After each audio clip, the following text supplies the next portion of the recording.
So I got a Lincoln Ranger welder here, and when you hit the button it seemed like it started, but it wouldn't stay running. So I narrowed it down to the oil pressure sending unit. What happens is juice goes through it and back up to the coil. So this engine will not run unless it has oil pressure. So I'm going to explain how that works inside. I've got on my bench here some sending units. This is one for a Generac generator that I bought thinking it would work the same, but this one is backwards. I needed a normally open one. This is normally closed. What happens is when you put pressure in it, doesn't matter whether it's oil pressure or air pressure. I'm going to hook up my ohm meter. Let's see if we can get you right in here. I'm going to hook up my ohm meter just to show how these things work. And like I said, it doesn't matter if it's oil pressure or air pressure. Right now, see, this one is normally open. I believe, or no, this one's normally closed. Okay, the meter wasn't on. This one's normally closed, so it's backwards from what I needed. Because what happens is now it'll start, but it won't run because as soon as you put pressure, see, it drops the ohm meter, so that opens the connection. I needed one that is opposite of that, so I picked up this one. And this one here is both. This one here is normally open, normally closed. Actually, I had that backwards. Normally closed, normally open, and then the common is here. So what I need to do is take the one that's normally open. So what happens is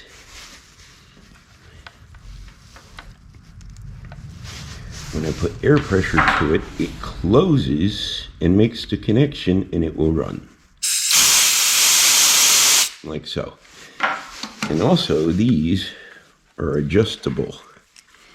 You can pop this little end cap out here if you're not getting enough oil pressure to do it, and loosen that up a little bit, and it'll work easier. I can make this thing loose enough so that you can blow in it and work it.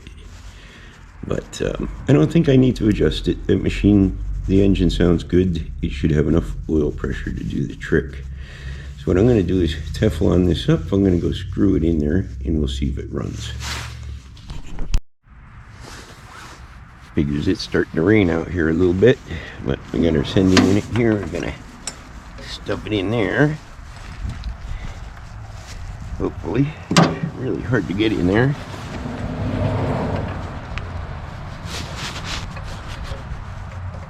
Once you get it started, it's not so bad, but getting it in there and started is tough. Actually, the whole thing's tough because you got a special funky wrench I had to make to get in here, because a crow's foot is not long enough to get in there.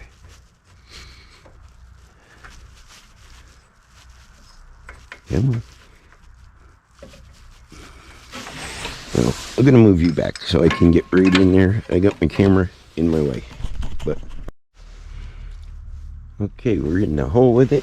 Now, I got to get this funky wrench in there if I can. If not, I got to go make another one. But I want to get this funky wrench behind there and tighten it up, I hope. And I hope it fits in there. Not very good. So now I gotta make up another wrench, I think, to get in there, which really stinks. Unless I can get it from down here. Not really. This has been a fun project here. I'm gonna try maybe a wrench by itself, but I can't even get in there with that. This job is just a tough one. What I gotta do is I gotta go bend the 7/16 wrench and make it work. the things we have to do sometimes. So I had to make it longer. A crow's foot wrench is too short. So I had to make a wrench to go in here and tighten this up. So I found one of my old wrenches that I had ground on before and messed with. So I didn't destroy a perfectly good wrench. Okay, now we're getting tighter.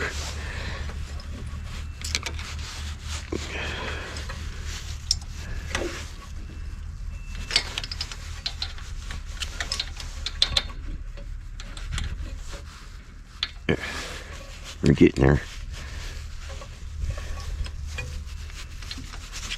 Like I said, some of the things us mechanics have got to go through.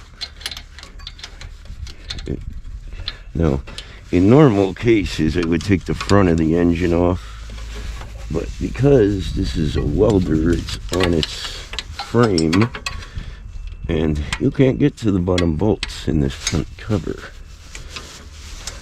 So you would have to tear the whole thing apart, which I'm not about to do when I can just make some fancy wrenches and make it all work, you know? It's lots of fun though, especially with the wires fighting and everything else, but it has to be done.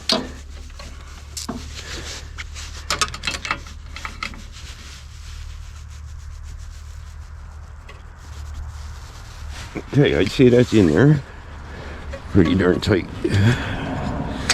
So now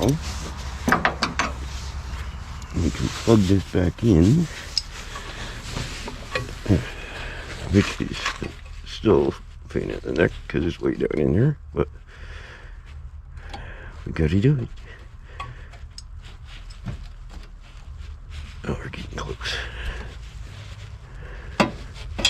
Come on, get on there.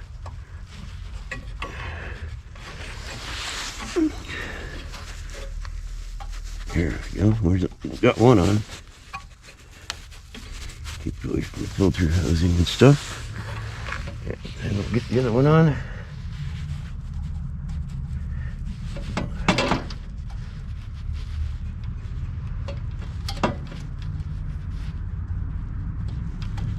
Okay.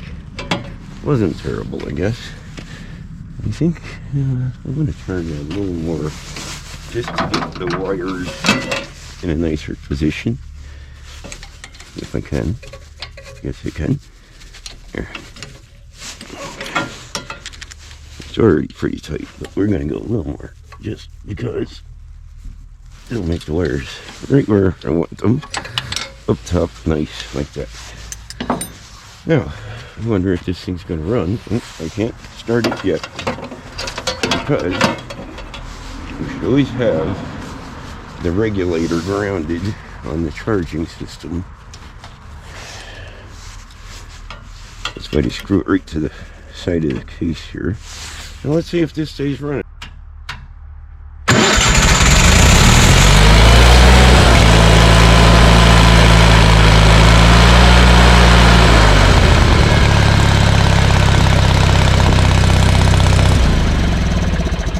Okay, so we got her. The switch wasn't on. Duh. Okay, so that fixed the welder. Now she's turned over.